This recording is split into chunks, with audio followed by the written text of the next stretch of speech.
If we expect our kids to have an imagination that's beyond the circumstances, which, let's be frank, that's our job as parents. My dad started behind the dugout, right? He was at home plate, swung, hit a good pitch, went out to first base. He got me out to first base. My job is not to stay on first base. My job is to move around the bases. And how many times can I come around home? How much momentum can I build for my son so that I can have him start ahead of where I was, so I can have him learn from my mistakes? Hello and welcome. This is Brian Delaney with Unlock Potential, where we get together with top experts in their field who have simple, profound advice to help you and I live better lives, to be able to be more fit to serve the people around us and answer that question, the question that nags within all of us: how good can I be and how great can I make it for people around me?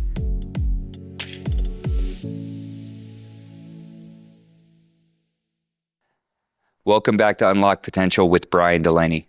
Today I'm going to be discussing my conversation and our podcast with Edward Pritchett, a dear friend and mentor and an absolute genius when it comes to business, people, and how to grow personally and professionally.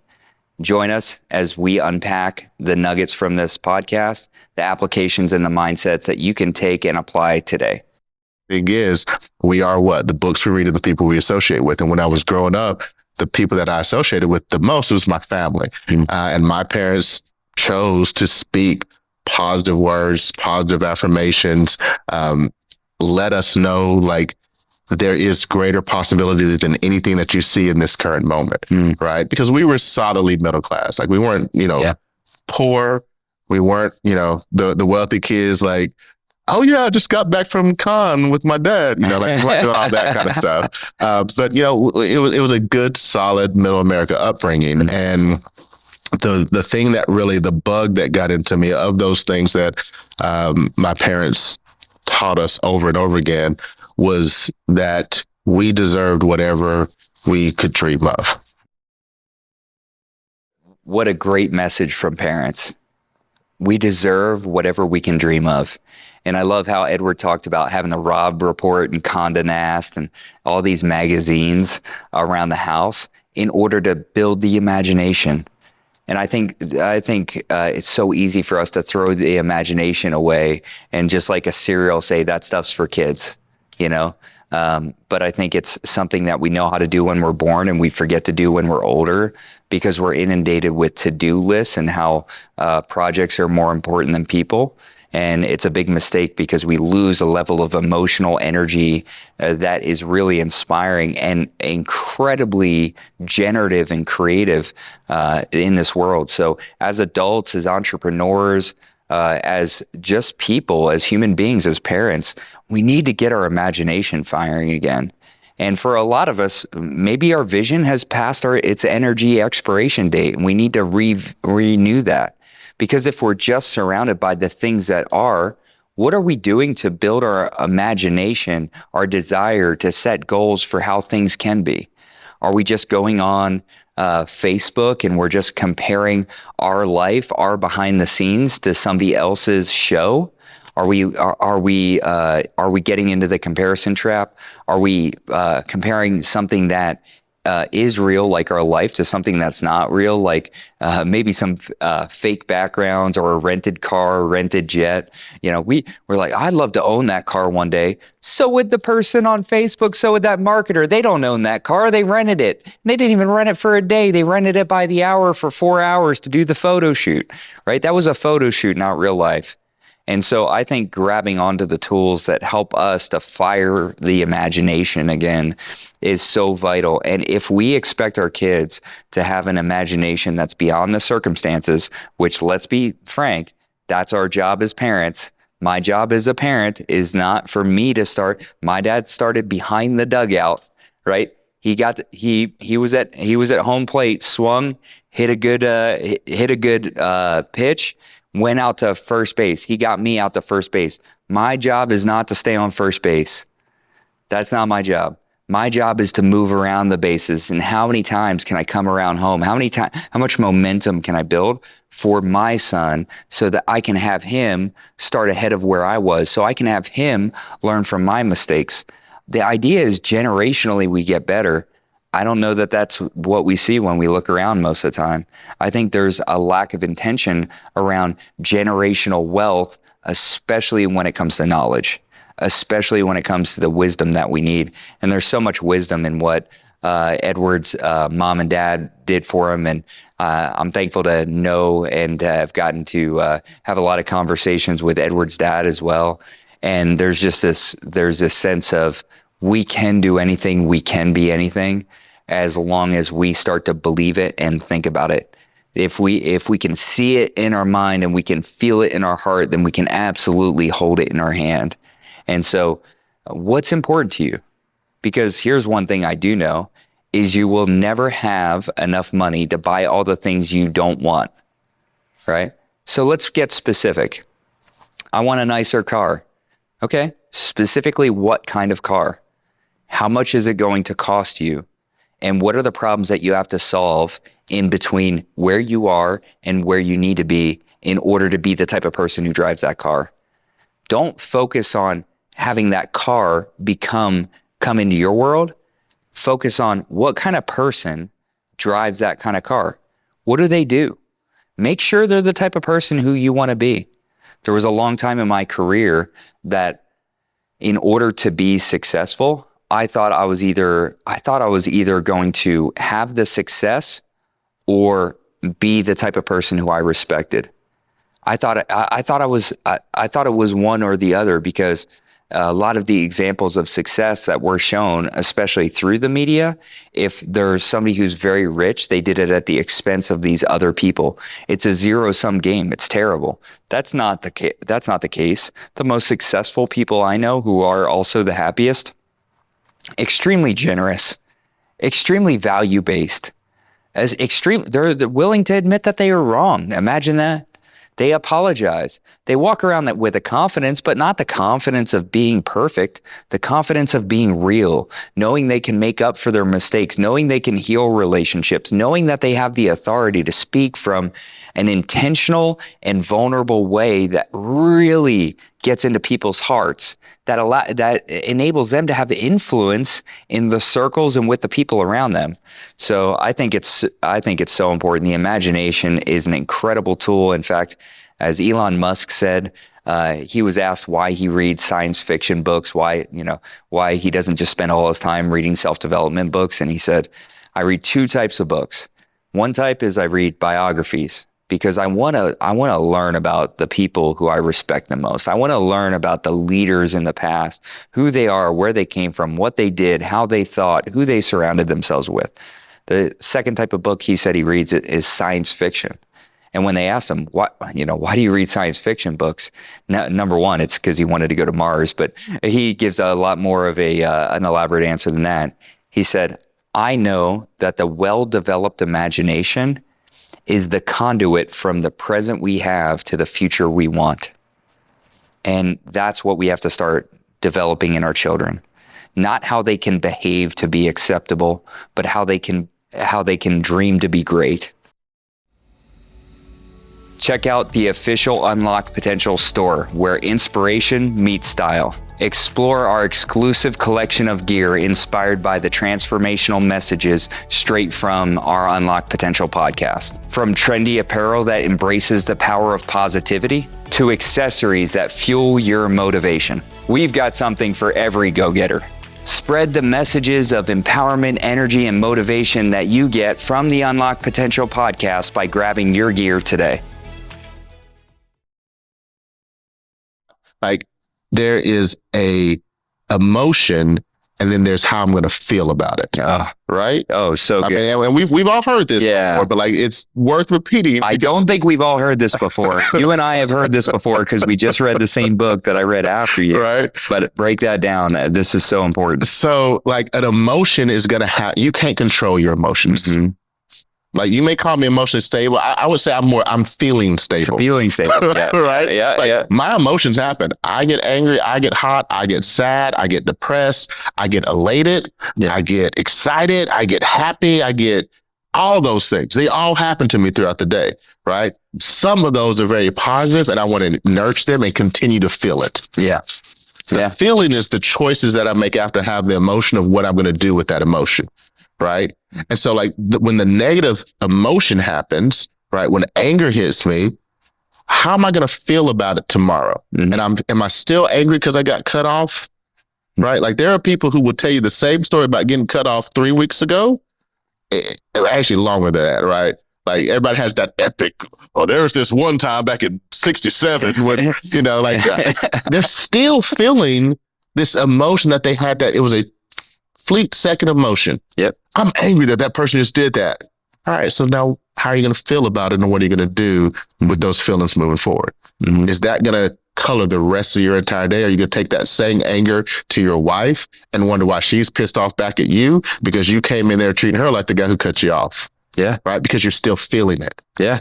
Right. When I continue to feel that emotion, it's going to color every other conversation I have. It's going to color the emails that I send out for the rest of the day. It's going to color my interaction with my children. It's going to color the interaction with that investor that I want to land. Mm-hmm. It's the client that I'm trying to close. Mm-hmm. Like they're not feeling that I'm there to protect and secure their family. They're feeling that I'm angry and agitated and upset. Yeah. And what we also know about these things called mirror neurons, mm-hmm. right? Whenever you're around somebody, like even when I just did that with when I furrowed my eyebrows, what did you do? You furrowed your eyebrows. Yeah, of course. Right? Like we feed off of the energy that's around us. Mm-hmm. So like if I'm someone who just, my emotional default is anger, mm-hmm. and I wonder why I have an angry household, it starts with you. Right. So that the stability is to be able to find like, what's that balancing point? Like, mm-hmm. how can I bring myself back from extreme emotion? Right. And there's some extreme emotions that are good to carry on, but like, you can't be too happy all the time. Right. Like it's kind of weird. Like, why are they just sitting over there laughing in the corner? Like that would be weird. Yeah. Like, you would think someone who's just like giggling in a corner 24/7, that's odd. Yeah. But happiness is a great emotion. Absolutely. I still have to be able to moderate it. Right. Mm-hmm. I still have to be able to choose. Okay, I'm emotionally happy and excited right now. Now, when's the time to come back down so I can, affect my job or do the work that I need to do or come across in a serious moment with a client. Mm-hmm. So that difference between emotion and feeling, that's where I think the stability comes from, is being able to recognize that there's a difference first and foremost. And then when I recognize that there's a difference, choosing to feel the right way. Right. And I don't mean right way by other people's definition, but like that internal voice. And that's what the meditation helps for me to bring. Yeah. That internal voice to say, this is how we really want to feel all the time. Edward talks about an essential tool in this section. This tool has helped me. He talks about how much it's helped him. I love how he's talking about how this tool was a gift of adversity, right? It came from the adversity, and he was in such a tough time where in order to have any sort of emotional control, to be able to use his dashboard and be able to bring out some health to that and stability to his emotions, he needed to use meditation. And I found meditation to be so important. And just think about it. Think about the two groups of people who are productive and powerful, people who are able to be present. You know what that feels like. You know what it feels like to be around someone who has this dialed in internal energy, because it feels like you can be yourself in their presence, that they don't need anything from you. They want something for you, that they're actually listening and they're there with you. They're not mentally on their phone checking their status and likes, right? They're in this place where they're able to listen, because they're able to turn up and turn down the dials on their head. They're not just being pushed by circumstances like this other type of person would be. And you and I, we all know the type, right? They could be on their phone in front of you while you're talking to me. Yeah, okay, all right, sounds good. Yep. What? Can you go over that one more time? Oh, yeah, yeah, uh-huh. And that's the whole conversation. Or even worse, maybe worse, I'm not sure, but oh, yeah. Well, let me tell you about a situation I had that was just like that. Oh, yeah. Oh, you think that's funny? Wait till I tell you, right? It's always just about them. It's always bringing the conversation back to the worst song in the world, which is me, right?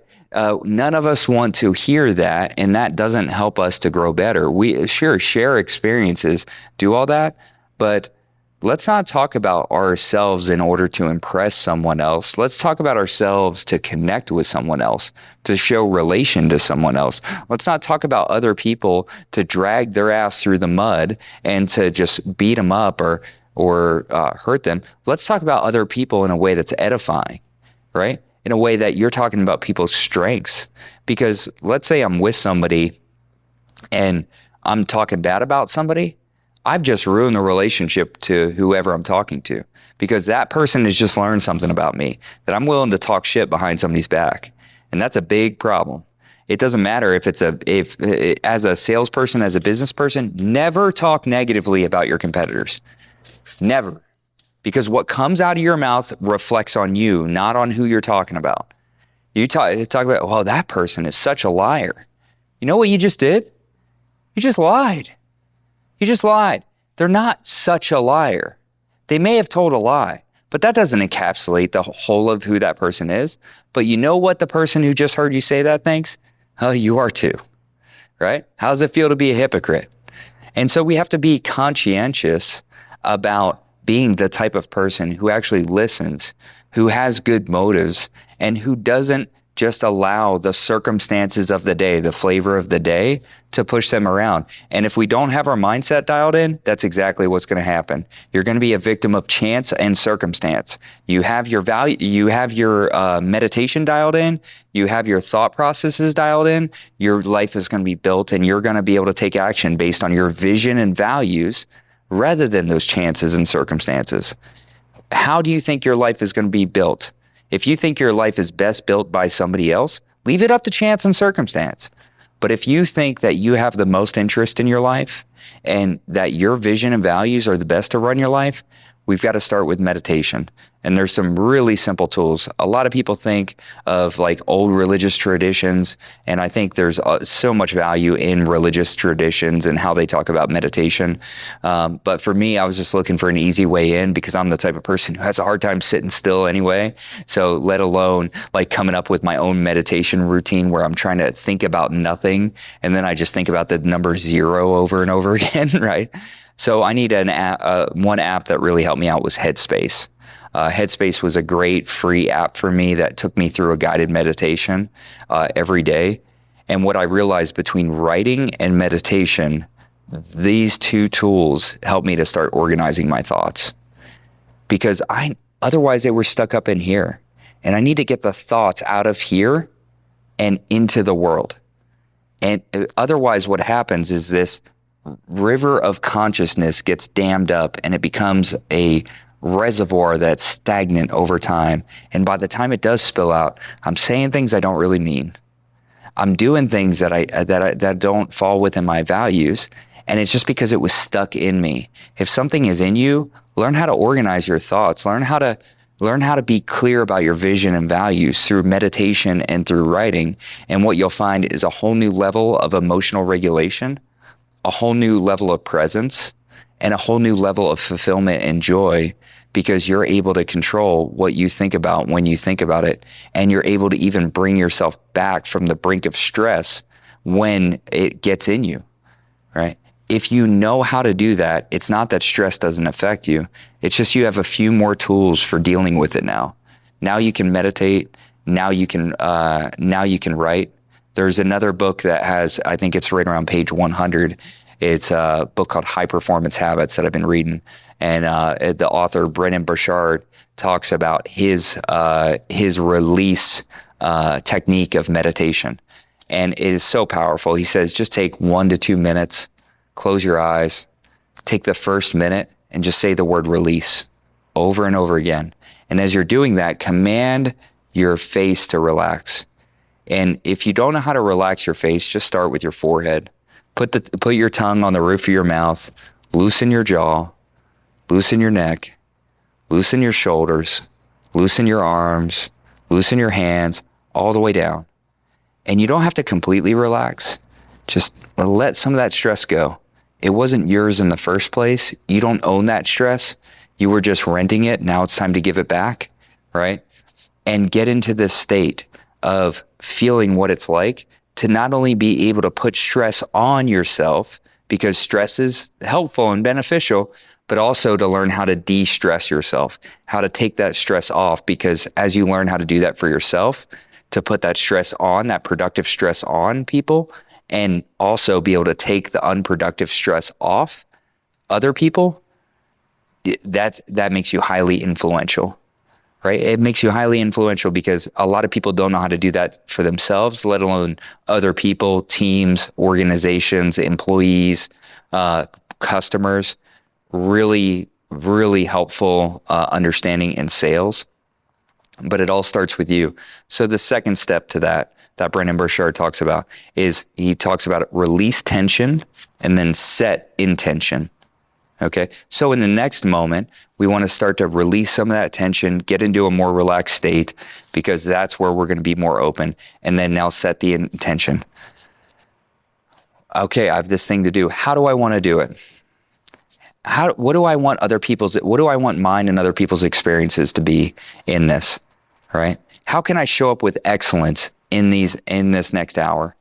What I found myself doing was throughout my workday, I find myself whenever stress comes, I hold my breath.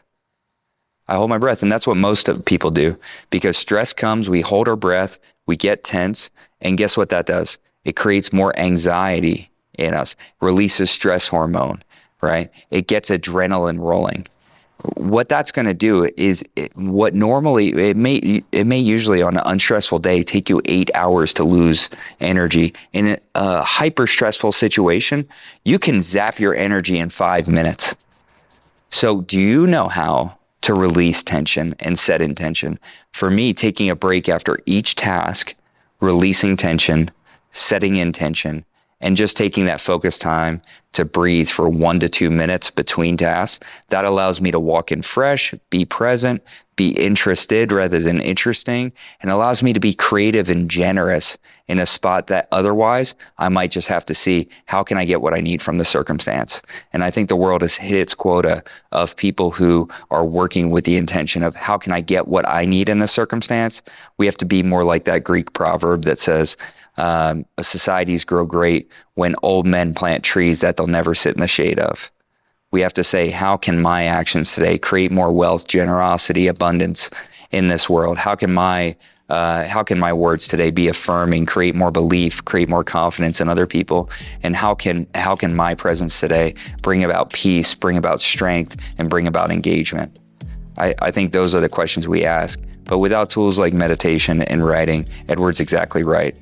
We're chaotic being influenced by more chaos.